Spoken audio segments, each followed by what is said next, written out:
শীতকাল আসার পরে প্রথমে আমাদের মনে পড়ে যে শীতকাল মানে কি? শীতকাল মানেই তো পিঠে খাওয়ার উৎসব। আর যদি নিজের পছন্দের পিঠা হয় তাহলে তো আর কোনো কথাই নাই। তো আজকে আমি দুধ চিতই পিঠা তৈরি করব চিতই পিঠা দিয়ে। তো পারফেক্ট কীভাবে দুধ চিতই পিঠাটা তৈরি করব সেই রেসিপিটা আজকে আপনাদের সাথে শেয়ার করব। চলেন ভিডিও শুরু করা যাক। তো আমার হাজব্যান্ড বাইরের থেকে পিঠা এনেছিল 11টা। যতটুক পিঠা আমাদের লাগবে চিতই পিঠা এতটুক দিয়ে আমি তৈরি করে দেখাবো। চুলার মধ্যে আমি একটা হাঁড়ি বসিয়ে দিলাম। তো আমি চুলাটাও জ্বালিয়ে দিয়েছি। এখন 1 লিটার মতো লিকুইড মিল্ক দিয়ে দিয়েছি, 2 কাপ পানি দিয়েছি, আর 1 কাপের মতন আমি পাউডার মিল্ক দিয়েছি যাতে একটু ঘন হয়। তো আমি এখন মশলা দিয়ে দিব, এলাচ, দারচিনি, তেজপাতা দিব। এটা আপনাদের পছন্দের মতন। আমার কাছে ভালো লাগে, আমার আম্মুকে দেখেছি সবসময় দিতে। আমার মানে গ্রান আসে, একটা মজা লাগে, ট্রাই করে দেখতে পারেন। তো 1 চা চামচ লবণ দিব, মানে চিনি ব্যালেন্স রাখার জন্য। এটা আমার আম্মুকেও দেখেছি যে সব সময় মিষ্টি জাতীয় জিনিসের মধ্যে দেয়, মানে চিনি ব্যালেন্সটার জন্য। আর লবণ ছাড়া তো কোনো কিছু হয় না।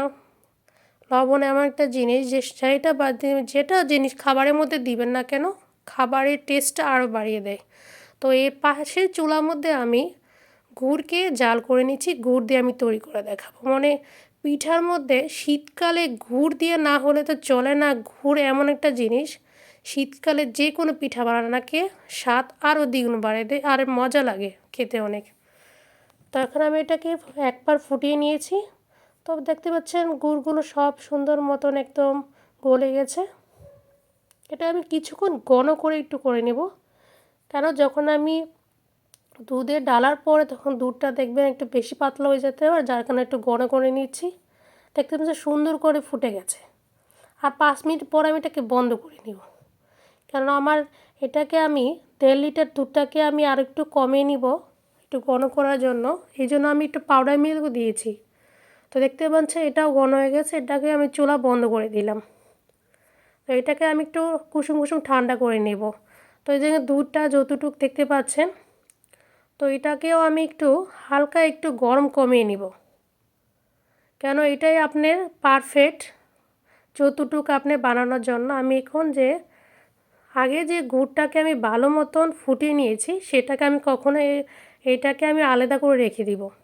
আমি এখন এটার মধ্যে ডালবো না, কেন এই গুড়টা যখন ঠান্ডা হবে, কুসুম ঠান্ডা, আর দুধটা দেখবেন কিছুটা ঠান্ডা কম হবে তখন ডালবো, যাতে ছানা না হয়ে যায় এবং আপনি দুধটা ভেঙে না যায়। এটাই পারফেক্ট তৈরি করা পিঠা তৈরি করার টিপস।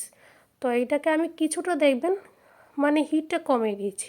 দেখতে পাচ্ছি উপরে সর হয়ে গেছে, আর এটা একটু কুসুম কুসুম গরম ছিল। অনেক মানুষের অনেক সময় দেখবেন পিঠা বানানোর সময় দেখবেন যখন দুধের উপরে যখন আপনি গুড়টা দেন অনেক সময় দুধটা ছানা ছানা হয়ে যায় আর দুধটা ফেটে যায়। এই কারণে আমি এটাকে হালকা একটু ঠান্ডা করে নিব দুধটাকে কিছুটা। কুসুম গরম থেকে অনেক বেশি গরম থাকবে, আর আমি গুড়টাকে একটু কুসুম কুসুম গরম রেখেছি। তা আমি প্রথম পিঠাগুলো আস্তে আস্তে করে দিয়েছি। আর আমি উপরে যে ছানা ইয়াটা ছিল, যেটা শরটা ছিল সেটাকে আমি উঠিয়ে ফেলছি। কিছুটা ছিল শর, পুরোটা উঠাতে পারলাম না। তো উপরে আমি গুড়ের রসটা দিয়ে দিচ্ছি। দেখছেন এখনও অনেক উপরের শরগুলো এখনও আছে। মানে আপনারা বুঝতে পারবেন না যে, আপনারা বুঝতে পারবেন যে এগুলো ছানা হয়ে গেছে, আসল ছানা না, এগুলো উপর যে শরটা ছিল সেটা ভেঙে গেছে। পুরোটা উঠাতে পারি না যার কারণে ভেঙে গেছে। আপনাদের সামনেতে দেখাচ্ছি, দেখতে পাচ্ছেন অনেক সুন্দর কালার হয়েছে। রাতে করেছিলাম। আপনার যদি রাতে ঘুমের আগে শোবার আগে যদি এটা করে রাখেন তাহলে দেখবেন সকাল সকালে পিঠাটা খেতে খুব মজা লাগে, সারা রাত এটা ভিজে থাকে। তো কিছুটা নারিকেল উপরে দিয়ে দিয়েছি, নারিকেল দিলে টেস্টটা আরও বেড়ে যায় পিঠার মধ্যে।